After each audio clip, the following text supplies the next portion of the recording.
What if you clicked on a thread and found something that wasn't supposed to be there? Something that changed everything. Welcome to LurmoStories, where every story leads you deeper into the unknown. I'm giving this as an eyewitness statement because people keep repeating the wrong version. Pine Hollow wasn't some cursed place. It was just a quiet lake town with way too many tourists and a volunteer crew stretched thin every holiday. I'd been helping with the 4th of July fireworks for 3 years, running perimeter checks, keeping drunk families away from the docks, the usual. Nothing weird ever happened before this. That evening, the air felt heavier than normal, like the humidity refused to move. The lake was perfectly still. No ripples, no breeze, just that glassy reflection of the tree line bending around the water. The organizers joked that it looked staged, like someone ironed the whole place flat. Around 7:40 p.m., I was doing a pass along the North Trail, the one most visitors ignore because it doesn't have a good view of the fireworks. It loops behind the old boathouse, an abandoned wooden thing with a sagging roof and warning tape that's been ignored for years. Kids always sneak in there during the summer, but that night it looked darker than I remembered, like the inside absorbed the last bits of daylight. I heard the first odd thing then, a single splash, very sharp, as if someone dropped a heavy rock straight down. Not a dive, not a stumble, more like something falling vertically. The water calmed immediately after. No circles spreading, no movement, which didn't make sense. Even a fish would leave a ring or two. I stood there listening, trying to tell myself it was just carp jumping, but carp don't drop like bricks. At 7:50, I radioed in, told Mark, one of the older volunteers, I thought some kids might be messing around by the boathouse. He groaned, said he'd send someone after sunset because he was stuck helping a lost family find their cooler. Just yell at them, he told me. They'll scatter. So I walked closer. The wood planks leading up to the boathouse were damp, but not from the lake. They were streaked in thin lines that ran straight from the trail edge into the doorway. It looked almost like spilled dye, but darker, almost black in the fading light. I leaned down and touched it with the back of my finger. It wasn't sticky, just cold, colder than the air around it. I called out, "Anyone inside?" Nothing moved. No shuffling, no giggles, no signs of kids. Then I heard something behind me. Footsteps on the trail, slow and dragging, like the person didn't want to lift their feet. I turned around, expecting a hiker or some drunk wandering off the main area. Instead, I saw someone standing at the edge of the trees. A man, maybe late 40s, wearing a white t-shirt so soaked through it clung to his chest. His arms hung at his sides in a way that didn't look tired, more like he hadn't realized they could bend. His head tilted slightly, just enough that I could tell he was looking at me, even though the shadows covered his face. I said, "Sir, are you all right?" He didn't answer. He just shifted 1 foot forward, leaving a dark print on the dirt. Then another. Both prints were wet, and that same cold smell hit me. Lake water, mixed with something metallic, something that didn't belong out here. He kept walking toward me, and I realized he wasn't blinking. The man's steps were steady, but the way he moved made my stomach knot. It was like his feet were doing the job, while the rest of him lagged behind, unsure how to exist in the moment. I put one hand on my radio, keeping my voice calm. "Sir, if you're hurt, I can call medical. Just stop where you are." He paused, but only for a heartbeat, as if the request took a moment to work its way through his head. Then he kept coming, slow, deliberate. Water ran from the hem of his shirt in a thin line, like he'd just stepped out of the lake seconds ago. I backed up toward the boathouse, keeping a few yards between us. The boards creaked behind me. I didn't want to step inside the place. The smell alone felt wrong. But the trail was narrow, and he was blocking the only real exit. I hit the radio button. "Mark, you need to send someone to the North Trail now. I've got an adult male soaked through, unresponsive, possibly disoriented." Static. Then half a voice. "Busy with the... Hold on." The man stopped again, about 10 feet from me. The last of the daylight stretched across the trail, catching the water dripping from his forearms. That cold, metallic smell came with it, sharper this time. His chest rose and fell, but too slowly for a normal breathing rhythm. He stared straight ahead. "Sir," I said, "tell me your name." Nothing. A moment passed where everything went silent. No cicadas, no kids shouting from the main area. Nothing but the soft drip of water hitting dirt. Then he opened his mouth. not to speak, not at first. His jaw hung slack, and I could see the inside of his cheek scraped raw, like he'd bitten down hard on something. Then, in a voice that sounded too hoarse to belong to the quiet man in front of me, he whispered, "Don't go in there." He pointed one shaking hand toward the boathouse behind me. The motion wasn't dramatic. It looked like his arm just fell in that direction and stayed there. I didn't know what to say. The whole situation felt like stepping into a scene halfway through, missing all the parts that would make it make sense. "What's inside?" I asked. He swallowed, but painfully, like he was forcing water down instead of air. Then he whispered something else, short, breathless. "They weren't fireworks." Before I could respond, a shout cracked from far down the trail. Mark's voice, carrying through the trees. "Hey, you all right up there?" I turned to look. When I looked back, the man was on one knee, both hands pressed into the dirt, water running down his arms and pooling beneath him. He made a sound, low, guttural, like he was trying to speak again but couldn't shape the words. I took a step toward him, torn between helping and backing away entirely. He looked up. His eyes were bloodshot, but not in a drunk or exhausted way. They were rimmed with red, like he'd been underwater too long. Then he whispered one more thing, barely audible. "Get them out." I didn't know who he meant, or why he suddenly grabbed my pant leg with a wet, shaking hand. And then the sound came from the boathouse, a single thud, heavy, like someone kicking the inside of the hollow wooden wall. The man's grip tightened, hard, and he looked terrified. The thud from inside the boathouse wasn't loud, but it carried in a way that made the air feel heavier. The man on the ground kept his grip on my pant leg, breathing fast now, each breath shaky and wet. Mark's footsteps pounded up the trail behind me. "What's going on?" he called. I didn't answer. My eyes were locked on the boathouse door.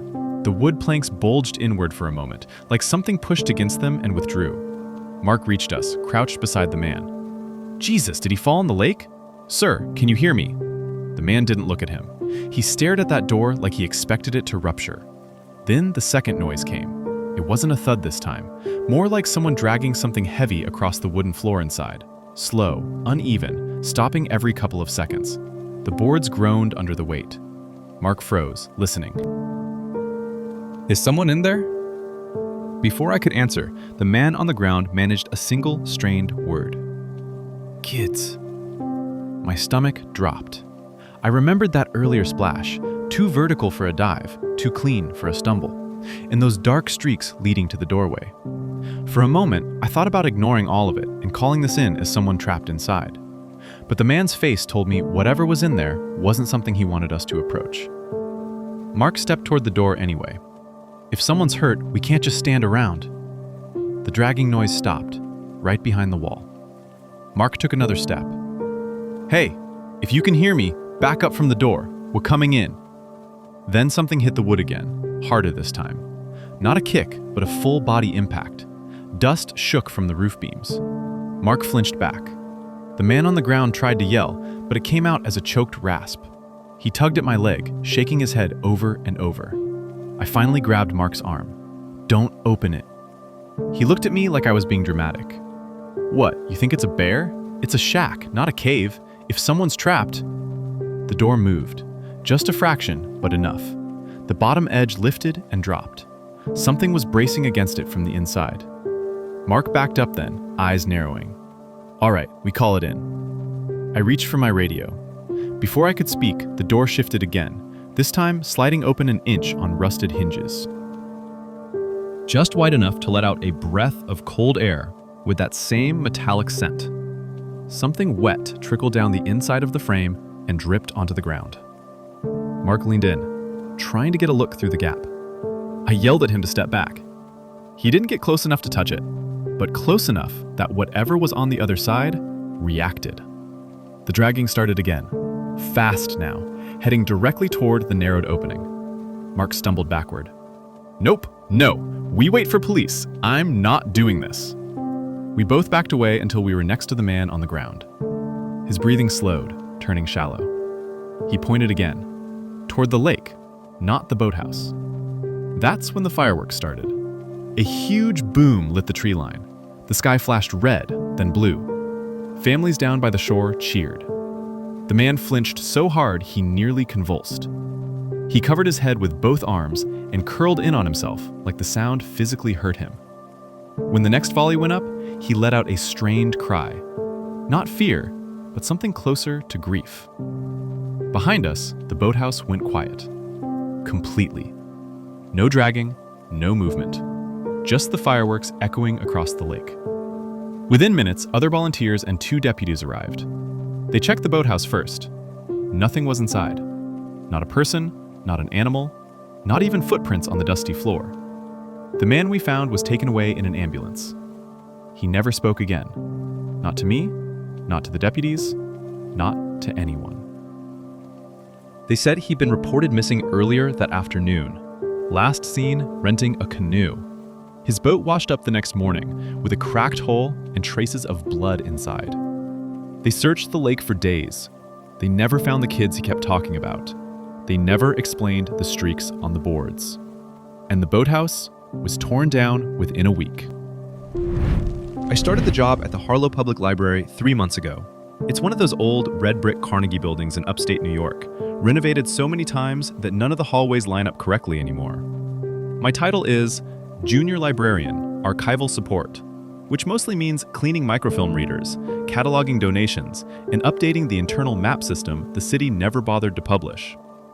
On paper, the library has 3 sublevels, A, B, and the climate-controlled archive. Except the master floor plan I've been using has a 4th area, hand-drawn in pencil. No label, no measurements, just a faint box tucked between sublevel B and the boiler access. When I asked my supervisor, Miss Havens, she barely looked at it. "Old construction artifact," she said. "Don't worry about it." But she took the map from me and didn't give it back for 2 days. Last Monday, I was down in sublevel B scanning bound newspapers from the 1960s. It was late, close to closing time, and the air had that metallic, basement dryness that makes every sound feel sharper. I heard a cart rolling in the hallway outside. Slow, uneven, like one of the wheels caught on something each rotation. "All staff upstairs," someone had called earlier over the intercom. Nobody was supposed to be down there but me. I stepped into the hallway. The sound stopped. The corridor was empty except for the usual mismatched shelves, boxes labeled deaccessioned, and the flickering strip light that maintenance never fixes. Nothing that could have made that cart sound. Still, the air felt recently disturbed, as if someone had just walked through. I started checking the aisles, more annoyed than scared. I remember thinking that if someone was messing with me, I'd hear about it during the next staff meeting. Near the end of the row, behind a tall shelf of outdated medical journals, I noticed something wrong with the wall. The library basement is painted that government-issue beige, flat and boring. But here, a clean vertical seam ran down the concrete. Too straight to be a crack, too intentional. When I pressed my fingers to it, the wall flexed just slightly. Right before I could push again, my radio crackled. Just one burst of static, like someone tapping the talk button. Then a voice, thin and breathy, barely audible. "Don't let it close." I stepped back fast, staring at the radio on my belt. It wasn't tuned to anything. We don't even use them after 6 because the main desk shuts down. When I looked up, the seam in the wall had shifted open maybe half an inch. Just enough to show darkness behind it. Not a room, not even a passage, more like the absence of one. Then the cart sound returned, only this time, it wasn't coming from the hallway behind me. It was coming from inside that darkness. The seam in the wall widened on its own, slow, deliberate, like someone on the other side was easing pressure off a hidden mechanism. I didn't touch it. The air leaking out was colder than the rest of the basement, and it carried a smell that didn't belong in a library. Old paper, yes, but something else underneath. Dampness, metal, and the stale scent of somewhere that hadn't been opened in a long time. The rolling sound grew louder. A cart with a wobbling wheel. Bump, bump, bump, echoing from inside that darkness where no hallway existed. I backed up until my shoulders hit a shelf, keeping my eyes on the gap. The strip lights above me flickered once, and in that dim pulse, I saw something move past the opening. Not a silhouette, more like the outline of shelving, tall and filled, gliding slowly as if pushed by an unseen hand. A library aisle, behind a sealed concrete wall. My radio hissed again, another soft crackle, then a voice that sounded like it was trying not to be heard. "Don't catalog it." That made even less sense than the first message, but the tone, quiet, strained, felt like someone giving a warning they weren't supposed to give. Before I could respond, the wall slid another few inches. The opening was wide enough now that I could see the floor inside. The tiles didn't match the rest of the basement. These were older, like the black and white check pattern from early 1900s public buildings. A thin trail of dust ran across them, as if something had been dragged. A shadow passed across the tiles, then another. I forced myself to step closer. Not inside, just close enough to see better. The cold air wrapped around my ankles. My breath didn't fog, but it felt thick in my throat, like the air was heavier on the other side. Somewhere deep in the unlit space, a book dropped. Not loudly, just the soft thud of weight on paper. And then something exhaled. Not human, not animal. The kind of exhale that comes from a large space releasing pressure, like a room settling. But it rose at the end, a low, drawn-out sound that almost formed a question. I hit the wall with my palm, trying to push it shut. It didn't budge. The opening held its position, quietly, patiently. When I turned around to leave, thinking I'd go upstairs and pretend none of this existed, I saw Miss Havens at the end of the hallway. No footsteps, no door opening. She was just standing there, arms at her sides, watching me. Her face was expressionless, but her eyes flicked to the gap behind me. "You weren't assigned to this section," she said. "There isn't a section," I answered. "The map. I know what the map shows." She walked toward me with measured steps, never raising her voice. I'd never seen her look angry before. She didn't look angry now. She looked tired, resigned. "You need to come upstairs," she said, "now." The seam behind me shifted, not closing, opening another inch, as if reacting to her voice. A faint scraping came from inside, something heavy being pulled along the floor. Miss Havens stopped walking, her jaw tightened. "Don't look back," she said. But the scraping grew louder, and curiosity hooked into me before I could stop it. I turned. Something was approaching through the dark aisle, slow and deliberate, dragging something behind it that left a narrow line across the old tiles. The thing approaching wasn't visible at first, only the movement it caused. A faint shift in the air, the soft scrape of something being dragged, the way the dust swirled around the floor as if stirred by an invisible form. But as it neared the threshold, I saw just enough to know it wasn't a person. There was shelving behind it, tall, iron, older than anything in the library. The shelves didn't look placed, they looked grown into the darkness, like ribs of a structure never meant to be walked through. And there, between two of those shelves, hung something suspended by its spine. At least, that's what it resembled. A long column of bone-white segments, but too uniform, too smooth, swaying slightly as if reacting to my breathing. The dragged object slid closer. It left a thin line across the tile that didn't look like dust being parted. It looked like the surface itself was being scraped away. Behind me, Miss Havens stepped forward. For the first time since I'd known her, her voice shook. "Step away from the door." "What is that?" I whispered. She didn't answer. She reached for the gap in the wall and pressed her thumb into a small indentation I hadn't noticed before. The seam shuddered, trying to close, but the space inside pushed outward as if resisting her. The dragging stopped. From deep inside the unlisted section, something shifted its weight. The floor tiles tremored. A faint rhythmic clicking echoed, measured, patient, like fingernails tapping on shelves. The suspended spine twisted slightly. I felt something pulling at me, not physically, but like a thought brushing the back of my mind. A sense of being noticed, filed, observed the way we observe books during intake, deciding whether they belong. My radio crackled again. This time the voice was clear but distant, as though coming from a floor far beneath the building. "Close it!" It wasn't the same voice as before. This one was older, dry, like someone whose throat hadn't been used in years. The gap trembled, narrowing only a fraction. Not enough. The clicking from within grew faster. Miss Havens turned to me. "Help me!" We pressed our weight against the movable wall panel. It resisted like pushing against breath, like something on the other side was inhaling and expanding with us. The cold intensified around my hands. The dragging sound picked up again, accelerating, heading straight for the threshold. "We can't let it catalog anything else," she said. Not shouted, said, quiet, afraid. "What does it catalog?" I asked, pushing harder. Her eyes flicked to me for just a moment. "Staff." The air behind us broke into a sudden rush. The dragging shape lunged forward, unseen but massive, crossing from tile to concrete. I felt the floor shake. Dust burst outward. Something tall shifted its weight against the shelving, like a body bracing itself to step through. The wall slammed shut, not because of us. Whatever was pushing from inside had withdrawn at the last second. The seams sealed with a low hiss of suction, as though the library itself exhaled in relief. Silence filled the basement. No dragging, no clicking. Nothing behind the wall except stillness. Miss Havens stepped back, breathing hard, her hands shaking. She didn't look at me right away. When she did, her voice had its usual controlled tone, except thinner. "You'll update the map," she said. "Remove the pencil mark. That section was never there. And if it opens again?" She looked past me at the wall, her expression hollow. "It always opens again." She turned and walked down the hallway without waiting for a response. I followed her upstairs, but when I reached the stairwell, I heard one last sound drifting faintly through the intercom. The soft rolling of a cart. Slow, uneven. Coming from a floor the library doesn't list. I started keeping these notes because the district manager said we had to justify every overnight hour now. Budget cuts, he said, though he never once worked a night shift out here on County Road 17. The place looks normal enough in daylight. One pump island, 2 dusty aisles inside, humming soda fridge. But after midnight, it's like the whole county forgets it exists.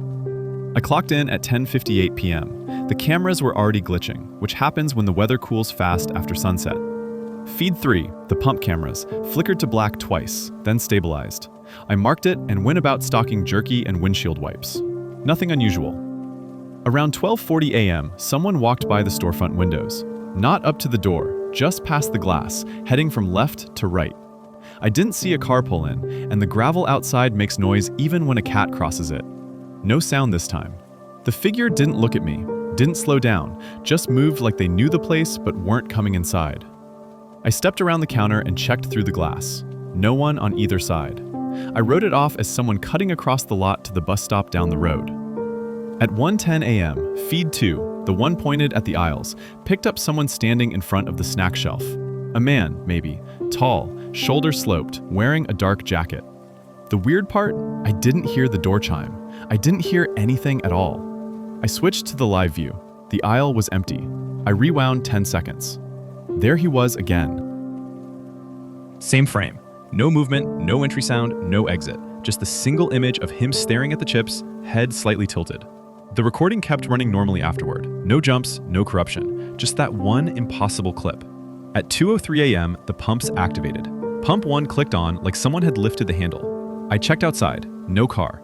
The nozzle hung in place, untouched, swaying slightly like someone had let go of it a moment earlier.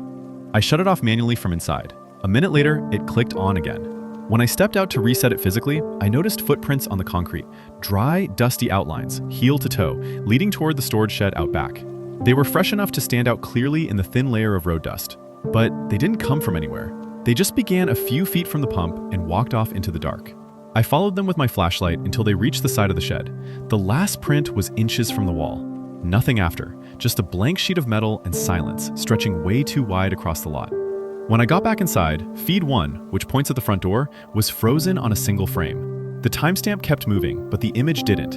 In the frame, the door was half open, like someone was halfway through stepping in. A hand, or something like one, pressed to the glass. The real door behind me stayed fully shut.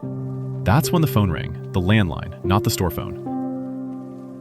It hasn't rung in the entire 3 months I've worked here. I answered, expecting a misdial. A voice whispered, "You're still on shift?" Not a question, more like disappointment. The whisper hung in the receiver longer than any breath should. I pulled the phone from my ear, but the line didn't go dead.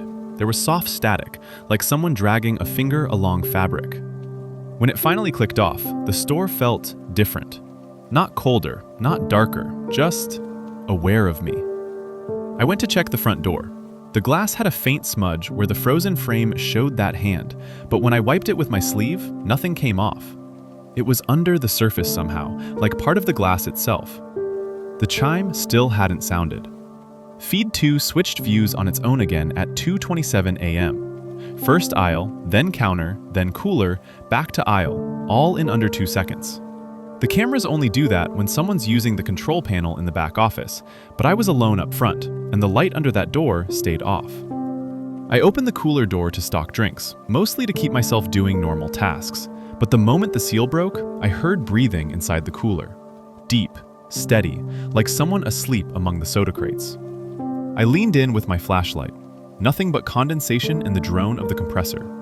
When I shut the door, the breathing stopped with it, like the act of closing it cut off something that was paying attention. At 2:51 a.m., headlights swept across the lot.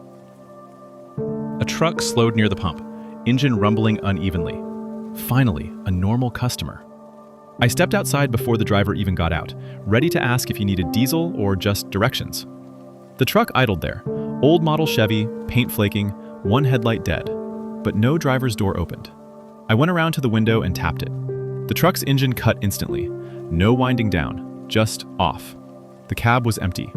I checked the far side. Empty. No footprints leaving the vehicle. No sign someone jumped out. The truck key was still in the ignition, hanging slightly like it had just been turned a moment earlier. I backed away toward the storefront, flashlight trembling in my hand even though I tried to keep it steady. Halfway across the lot, the truck's horn blared. Short, sharp, like someone inside slapped it with the heel of their palm. All the store lights flickered. I ran inside. The chimes still didn't make a sound. Feed 1 returned to normal for the first time in nearly an hour. And standing at the edge of the frame was the same man from the snack aisle earlier, shoulders sloped, dark jacket. His head was angled toward the lens, though I could only see the outline of his face. No mouth, no eyes, just shadow where features should be.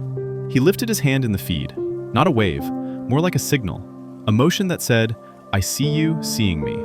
But the front of the store was empty. He wasn't there. At 3:08 a.m., the landline rang again. This time, I didn't answer. The ringing kept going, 10 rings, 20, 30, until the sound wasn't coming from the phone anymore. It was coming from all around the store, like the shelves themselves were echoing it. The pumps beeped in sync with it, even the buzzing from the lights fell into the same rhythm. Then silence, followed by 3 knocks from the back office door. Not the delivery door, not the storage shed, the office, the one only employees have keys to.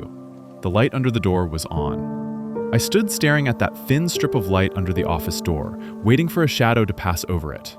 Nothing moved, but the brightness felt wrong, too warm, like there was a fireplace burning in a room that had no vents, no windows, and definitely no fireplace. The knocks didn't repeat. Whatever was inside was waiting. I should have called the sheriff, but the cell signal had dropped to 1 bar, then 0, and even the store's Wi-Fi box was showing a red light. All I could hear was that low electrical hum inside the walls, like the building itself was bracing for something. At 3:19 a.m., Feed 3 switched to night vision automatically. It only does that when it detects motion. The screen showed the pump island, the empty lot, the shed, and then a figure stepping into frame from the far edge. Same height, same sloped shoulders, but this time he wasn't walking. He was standing perfectly still, pointed toward the storefront like he'd been there all night, waiting for me to notice. A second figure stepped into frame behind him. Same build, same posture. They weren't copies, just wrong in the same way. Their heads angled toward the camera in perfect sync. Then the feed glitched, and they were suddenly closer. Another glitch, closer again. 3 frames, and they were nearly at the pumps. I backed toward the office door, not because I wanted to go in, but because it was the only solid thing behind me. When my shoulder touched the metal, something on the other side shifted, like someone stepped back to give me room. Feed 1 flickered on its own, the front door camera. The 2 figures were now standing inches from the glass, not touching it, not trying to get in, just aligned with the doorway, heads lowered, angled toward each other like they were waiting for a cue. For a moment, the store lights dimmed, and both of their heads lifted at the same time, like they sensed it. The chime still didn't sound. The landline rang again, sharp, immediate.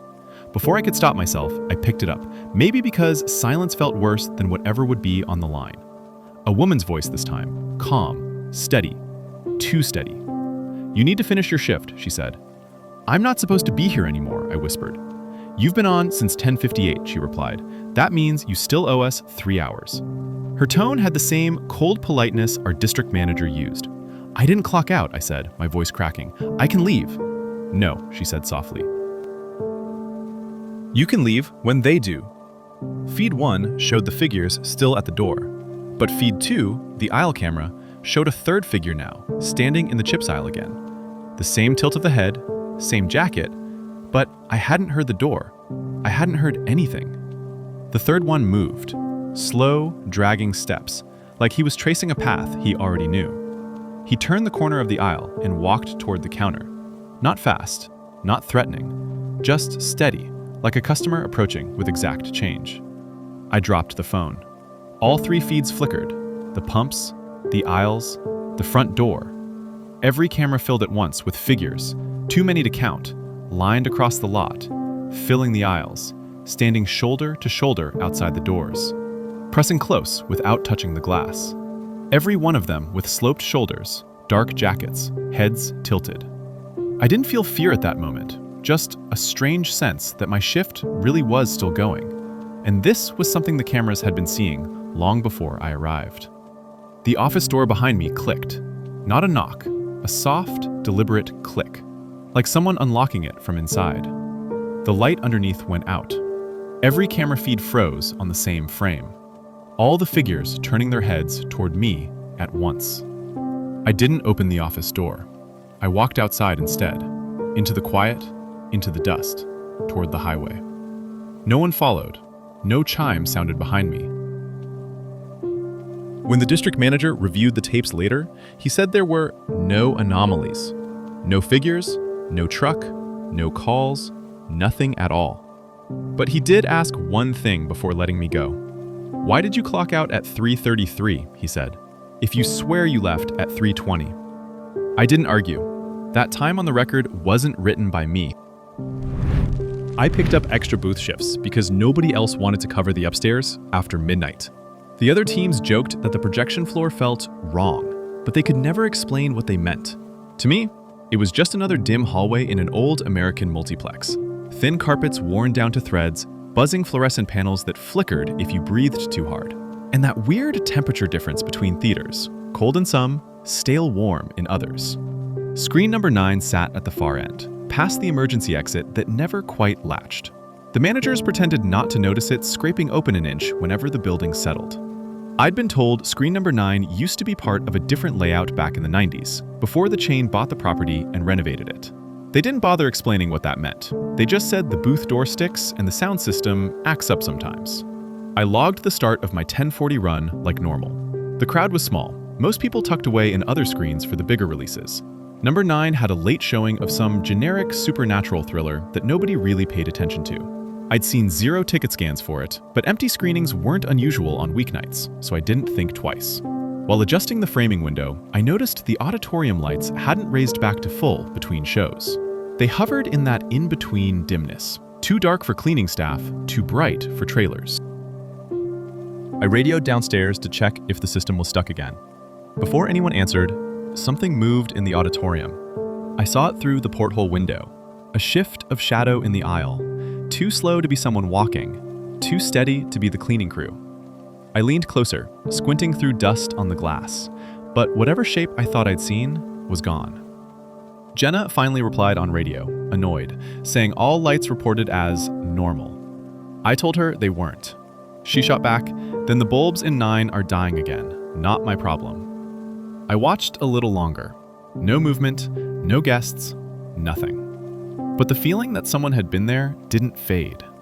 I headed downstairs to check the room myself. Technically, projectionists weren't supposed to abandon the booth, but nobody followed that rule. The hallway to number 9 felt colder than the others, like the air conditioning only targeted that section. When I opened the auditorium door, the smell hit me first.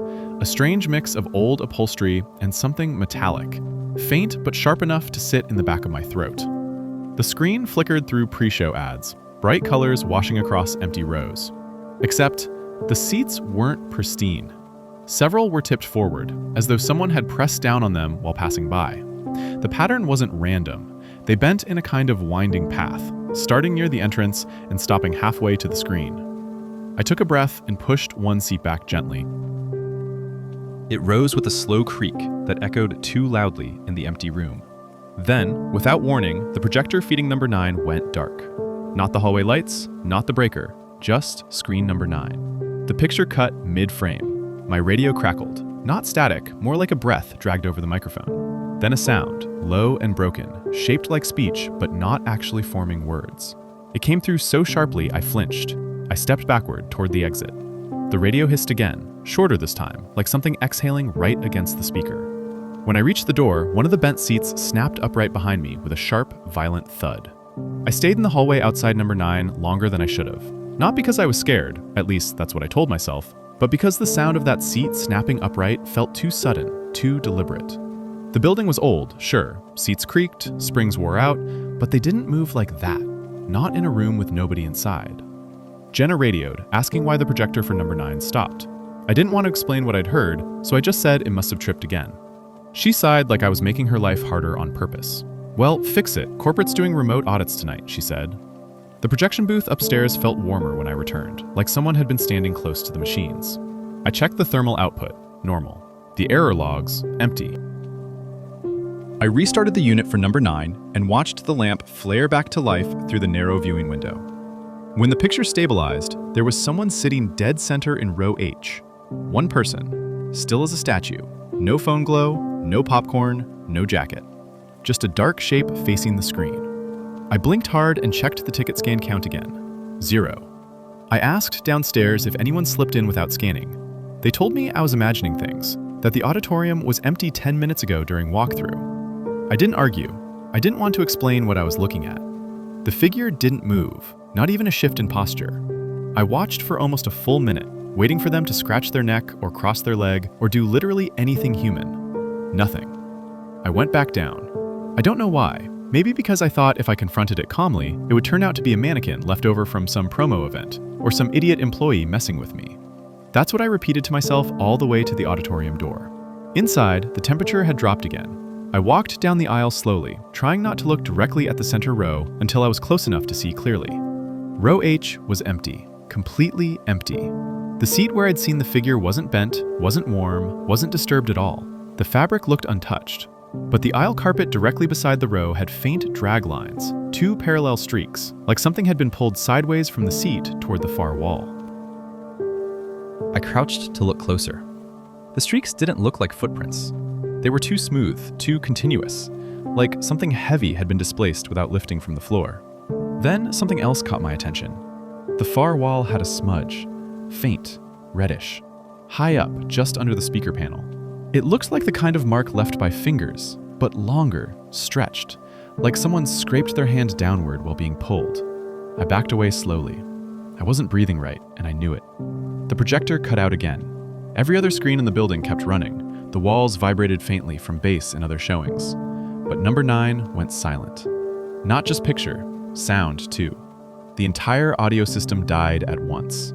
The auditorium felt too still, too quiet. The kind of quiet where you can hear your own pulse in your jaw. The radio on my hip crackled. Not static, not breathing this time. A voice. Close enough that it sounded like it was speaking inside the room, not through the device. Don't leave. I froze where I stood. The voice didn't sound angry. It didn't even sound like a command. It sounded tired, like someone whispering from the other side of a wall. I turned toward the exit and the radio hissed again, longer, sharper, like someone dragging something across the microphone. Stay. I didn't answer. I couldn't. I walked backward up the aisle, not turning my back on the rows.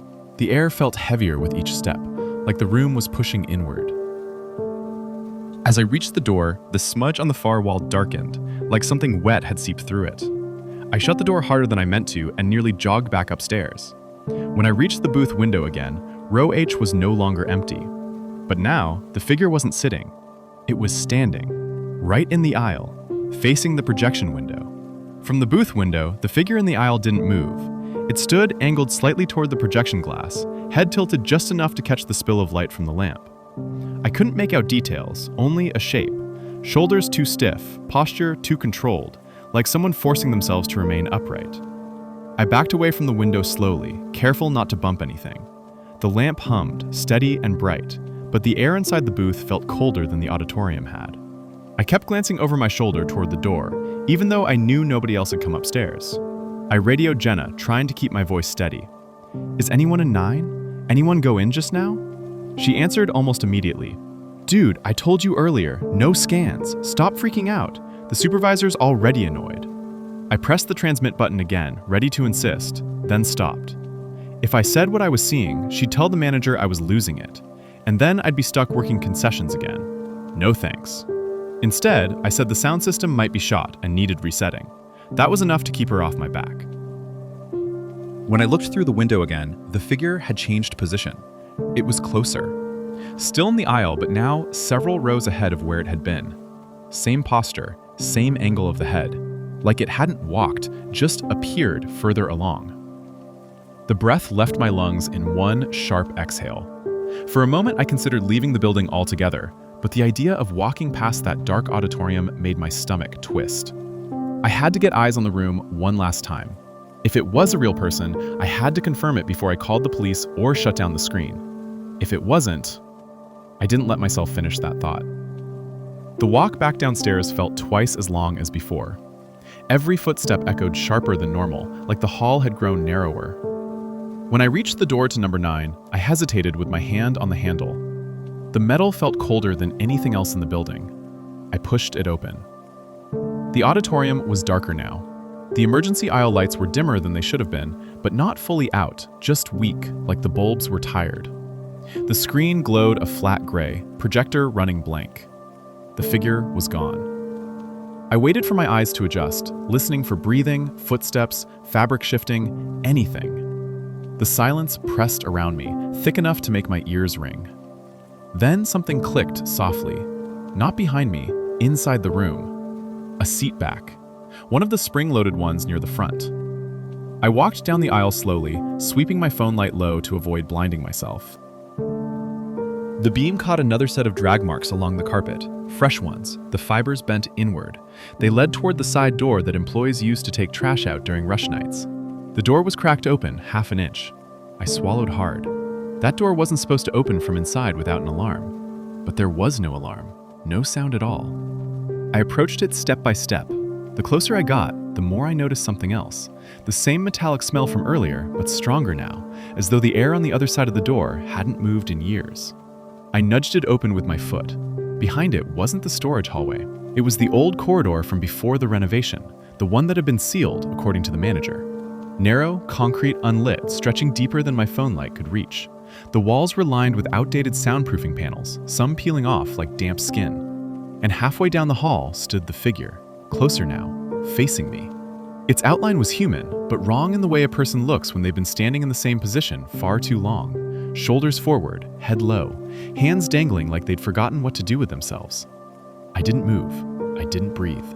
The figure shifted its weight, not a step, just a slow lean, like it was listening. Then its hand slid along the wall, leaving a long, dark smear on the concrete. Something wet dripped from its fingers, the droplets hitting the floor with soft, sticky taps. My radio crackled. Not a voice this time, just a single, rasping inhale from the figure. That was all I needed. I shut the door as fast as I could and ran, upstairs, past the booth, straight to the manager's office. I told him number 9 had a trespasser in the sealed hallway. He didn't argue. He called the police immediately. They searched the auditorium, then the access hallways, then the sealed corridor. They found nothing. But they did find the smear on the wall. Fresh, wet, no explanation. Screen number 9 has been closed ever since. Corporate wrote it off as structural issues. But every night since, even when the building is empty, the motion sensor in that room trips around 10:40 p.m., the exact time I ran the last show. Always in the aisle, always near row H. You thought tonight's stories were chilling? Just wait until the next time you click play. This was LurmoStories, but the shadows of the internet are far from gone. Keep watching, we'll be back.